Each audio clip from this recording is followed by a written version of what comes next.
Okay, okay, already. Okay, alright.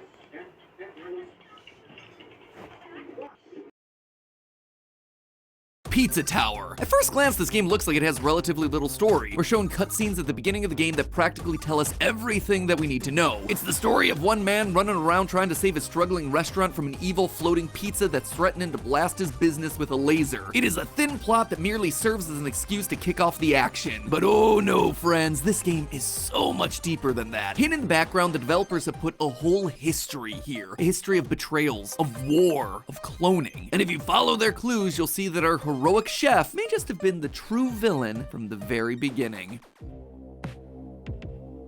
Hello, Internet! Welcome to Game Theory! Better evidence, better theories, game theory. I hope you're hungry, loyal theorists, because today we're serving up a slice of piping hot lore courtesy of Pizza Tower, the intensely viral indie smash hit that released back in January. I might be a little late to the party on this one, huh? If I were the pizza delivery guy, this one would have to be free. Now, for those of you who weren't keeping up with it during its development, Pizza Tower is a frantic action platformer in the style of the Wario Land franchise. Actually, one of a handful of Wario-likes that's been cropping up over the past few years, like Anton Blast and Treasure Techland. Basically, the game's developer, McPig, saw that Nintendo hadn't made a new Wario Land in over a decade and said, fine, I'll do it myself.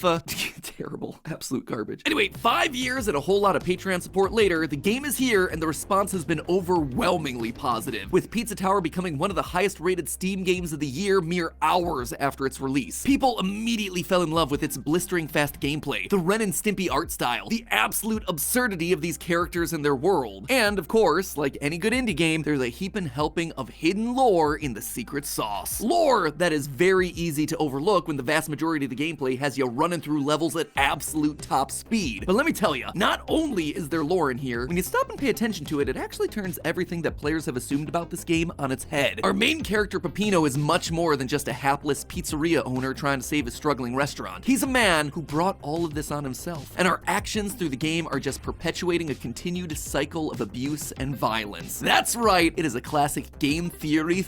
The hero may just have been the villain all along. Are you all ready to get funky? Let's begin. For those of you who haven't played Pizza Tower yet, here's the basic plot. While lamenting his failed pizzeria, Peppino Spaghetti, yes, that is his real name, is visited by Pizza Face, a sentient floating pizza that's threatening to destroy Peppino's with a laser cannon. So to save his business, the naturally anxious Peppino goes on a rampage, running down anyone who gets in his way as he chases Pizza Face to the top of the titular Pizza Tower. Peppino runs at Mach speed, climbs walls like Spider-Man on caffeine, and beats the ever-loving snot out of any sentient foodstuff that just so happens to cross his path. Rest in peace there, Snotty. At the end of each stage, Peppino knocks down Pillar John, a living stone slab that Pizza Face cloned repeatedly and then placed in each level to keep the portals of the tower open permanently. Knocking him down triggers a countdown sequence a la Wario Land 4, or a final Metroid-style escape, where Peppino must get back to the beginning of the level as fast as possible before Pizza Face catches him. As you climb through the tower, you go through dozens of wacky places like a city of pigs, a farm beset by aliens, a literal war zone, and an abandoned pizzeria haunted by ghastly animatronics. Oh, come on! Get out! I can't! I can't. Is there no rest? God. If Peppino manages to reach the top, he's finally able to confront Pizza Face, who, it's revealed, isn't actually a floating pizza monster, but rather some kind of mech secretly piloted by none other than Pizza Head. A guy with a pizza for a head. This game's naming conventions are pretty self-explanatory. Anyway, it's an odd reveal because this is a character who's never shown up previously in the game and was never explicitly alluded to. As such, at first glance, it seems to be a twist villain just for the sake of having a twist villain. And honestly, I'd be totally okay with that. This is a joke game where nothing is taken super seriously, so having our floating pizza head be replaced by an actual pizza man is the sort of ridiculous twist that would make a lot of sense here. But we are theorists. When we see a surprise final boss appear without any clear build-up, that's the sort of thing that sets off all kinds of alarms. If you stop and take a closer look at our true final boss here, everything about Pizza Head is pretty weird. For the big boss of the game, he never seems to take the final fight seriously. He starts the fight by handing Peppino a gun. He accidentally pulls out a dirty picture of himself. He shoots a machine gun at his own face instead of at Peppino. He is laughing the entire time. It's almost as if he's not trying to kill Peppino at all, just mess with him. If he wanted to kill Peppino, he could have just fired the laser at Peppino's pizza without warning instead of giving him a chance to stop it. Except the laser isn't anywhere to be found when Peppino gets to the top of the tower, nor can could I find it in any other level? The only explanation is that there was never a laser in the first place, and that all of this was a trick to lure Peppino to the tower for some greater purpose. But why? Well, to understand that, we actually have to play through the game again. See, once you know to be on the lookout for Pizza Head, the signs are there from the very beginning of the game. Literally, the first enemy that you face in the tutorial is a cardboard cutout of Pizza Boy, a boy with the exact same face as Pizza Head. Notice the blushing cheeks, the big red nose, and of course, the large slice of pizza as a face. That is suspicious. It would seem that Pizza Head might just be a grown-up version of Pizza Boy. We see later in the FNAF level that Pizza Boy is the main mascot for Pizza Boy Piz Pizza, and that's not the only place that he shows up. World 4, the slum, has a Pizza Boy cutout crammed into a sewer pipe. This then leads to multiple cutouts that we can find littering the sewers throughout the level, as if all of this Pizza Boy merch was suddenly discarded all at once. Later in the game, when visiting the Pig City, you can see wanted posters at the beginning of the level, as well as at the beginning of the Vigilantes boss fight. Peppino is a wanted man, with $1 million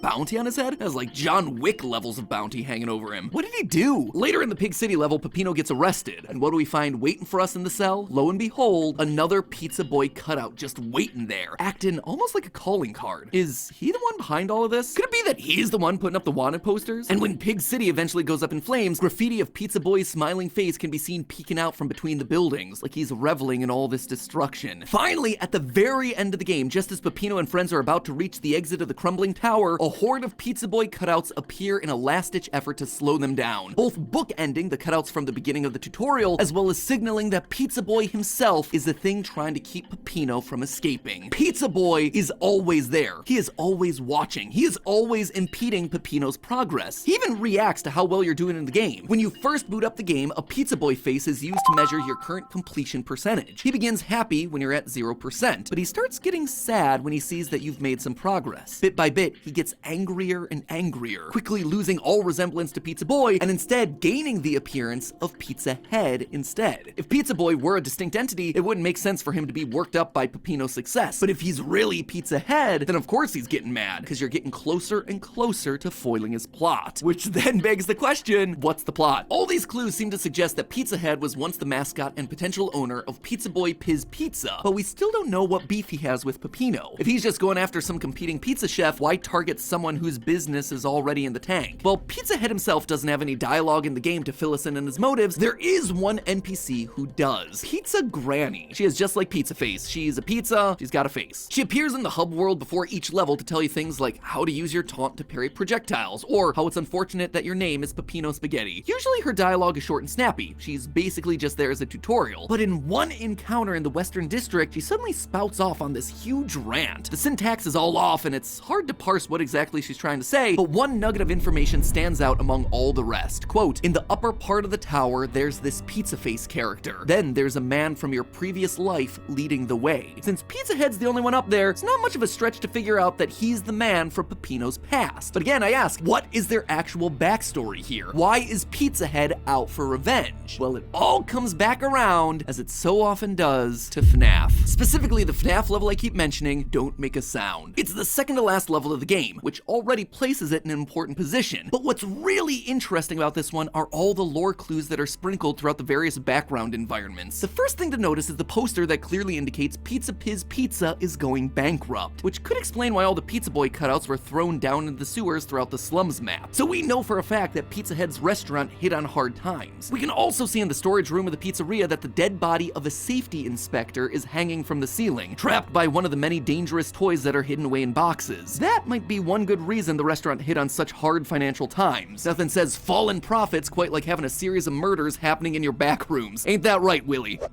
But it's this series of posters here that I really want to examine. The first one shows us that the game's third boss, The Noise, used to be a mascot of Piz Pizza. Now, for a bit of context here, The Noise is a parody of Domino's mascot, The Noid, a character who's notorious for being one of the worst restaurant mascots in all of history. We actually recently did a food theory all about him and how he single-handedly caused a hostage situation at restaurants. So if you haven't seen that video or aren't familiar with the character, check that one out after you're done here. But based on the photos that we see around the level, The Noise was a key part of Piz Pizza's marketing strategy, and apparently he wasn't the only one.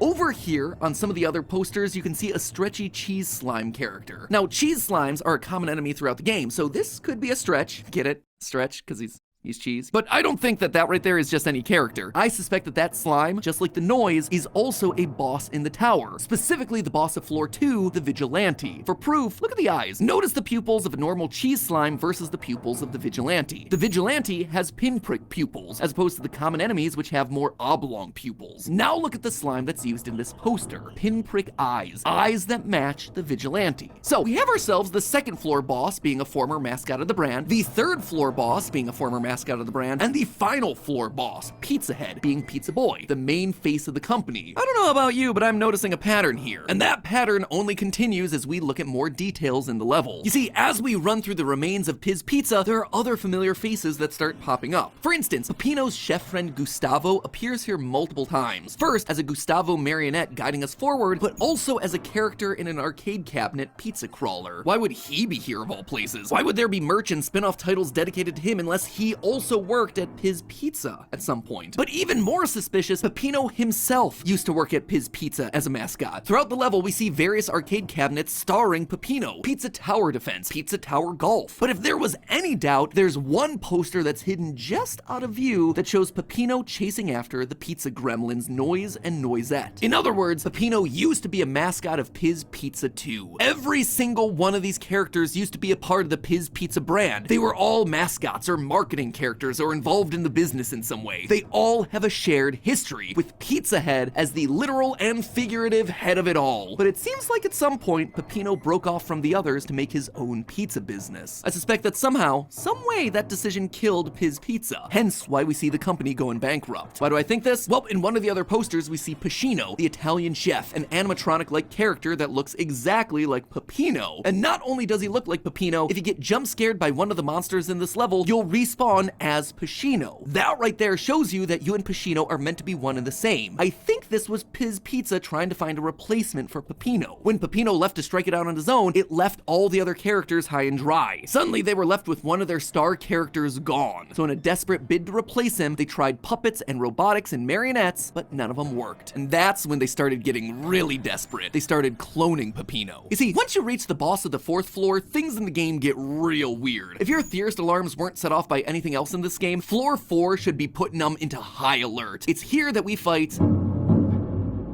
Peppino himself. Yep, we are fighting ourselves, or more accurately, a twisted clone version of ourselves. He's taller, his eyes popping out, and oh yeah, there's also literally dozens of them all attacking at once. He'll even throw his head at us when things get desperate. But why is there a clone of our character running around? Well, we actually see the lab where these clones get made in the final level of the game, simply titled War. In this level, you literally fight your way across a war-torn landscape with fighter planes and bombs in the air. It is weird. So much so that it prompted the fans to come up with their very own game theories, mostly centering around the idea that Peppino is actually a war vet. Now, McPig, the game's creator, did come out and debunk that theory on Discord, but then they also made some tweets that would imply that the theories might be true, so it feels like that whole thing is up for debate. All that, though, is neither here nor there. What I want to focus on is the background of some of the screens in this level. In them, we see copies of Peppino floating around in stasis tubes. What's it mean? It means that he's being cloned. But why? Well, the clue is given to us back during that 4th floor boss fight. Look at the background and notice what it says in the window. Peppino's Pizza 2. And that's not all. At the end of the fight, there's an extended horror chase sequence. If you manage to survive, you emerge on the other side and are suddenly standing out front of an old defunct building named Bruno Pizza. They're rebranding failed abandoned pizzerias as Peppino's. It's Pizza Head trying to make his own Peppino franchise. They're creating Peppino clones to steal away his business. Not because it's particularly successful or anything like that, but as repayment for Peppino's betrayal when he first left the Piz Pizza family. So taking all of these clues together, here's the final storyline that I've pieced together based on the clues hidden in the game. Piz Pizza was a highly successful company that would regularly roll out new mascots for marketing purposes to build up hype. The Noise, Noisette, Gustavo, Cheese Slimes, but at the top of the heap, there was Pizza Boy, the literal face of the company. The Pizza Tower is his family home, as evidenced by the portraits that hang in the game's opening hallway. But of them all, there was one mascot who would rise to challenge the popularity of Pizza Boy. boy, Peppino, a chef character who would get taunted and trolled by the Noise twins, a beleaguered everyman who made some pretty darn good pizza. When he was first introduced, his popularity took off, and Piz Pizza put him everywhere, including multiple spin-off arcade games. But eventually, Peppino wanted to move on, to strike it out on his own. He was popular enough, he could become his own solo act. This, to Pizza Head, a former child actor, was the ultimate betrayal. They were family. You don't just leave family. Desperate to replace him, Pizza Head and the rest of the crew created Pacino, an animatronic version of Peppino. It didn't work. Piz Pizza started to struggle. Meanwhile, things were doing okay for Peppino. Not great, but he was making enough to get by. Piz Pizza was still pulling in a lot of customers. It was his biggest competition. And so Peppino decided to play a little dirty. You see, because of the time that he spent working at the company, Peppino had one final ace up his sleeve. He knew the dangerous secrets that lurked in the back of Piz Pizza, the failed and deadly products that Pizza Head had tried to sweep under the rug. So Peppino called for an emergency health and safety inspection of the restaurant, hoping to get his competition shut down once and for all. Then his pizza company would be the last one standing. It would finally be able to thrive. Was he betraying his former co-workers? Sure, but this was business after all. And the thing is, his plan worked. In fact, it worked a little bit too well. The health inspector came, got caught up in one of the dangerous backroom toys, and died. His pizza wasn't just slapped on the wrist with a low health score, it was suddenly hit with massive fines for safety violations. News spread of the death that had happened at Piz Pizza. This resulted in the business going bankrupt in a hurry, leaving all these characters like the Noise, the Vigilante, Noisette, all of them with no place to go except to linger on inside of Pizza Head's family tower, plotting some kind of revenge against the man who had abandoned them and then sabotaged them. The Piz Pizza crew came up with wilder and wilder stories until finally landing on cloning. They created dozens of alternate Peppinos. This was no longer about getting business back, this was about revenge. This was about taking his business down along with them. This was war, a mutually assured destruction. They would put the clones into shoddy copycat pizzerias in low-income areas of the neighborhood to hurt the Peppino brand, and it worked. Peppino's original restaurant was crushed by the debt, and so there they all were, miserable, destroyed together, which meant it was the perfect time for Pizza Head to give Peppino a visit, to lure Peppino back to the tower and reunite the Piz Pizza family once again, to force Peppino to confront all these moments, these places, these characters from his past. And that is where the actual story of Pizza Tower begins and where our story today ends. Now, if you'll excuse me, I'm gonna go have a salad. But hey, that's just a theory. A game theory. Thanks for watching.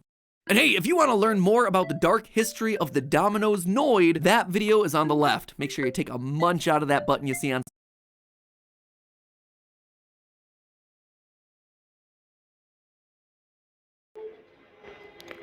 Please like and subscribe. I want to fucking sleep. I'm gonna put this on Premiere. Okay, bye.